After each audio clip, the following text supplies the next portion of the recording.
So good morning, harvest tayo ngayon ng ating mga lettuce, 8 AM ngayon. So ito yung lalagyan natin pang benta. Pilian na lang muna natin. Ito maganda to.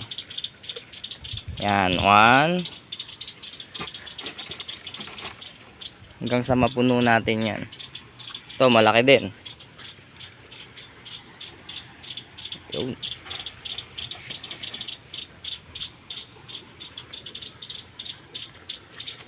So ito malaki. Ito. Puputuin lang natin yan.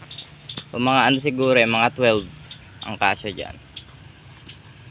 Pangbenta lang natin sa mga kapitbahay. Yan. 9 pieces lang pala yung kasya. So yan. Pangbenta lang naman natin yan sa ating kapitbahay. Tapos kung may magkagusto sa ating mga ka-church, yan, bebentahan rin natin sila after ng service. Yan.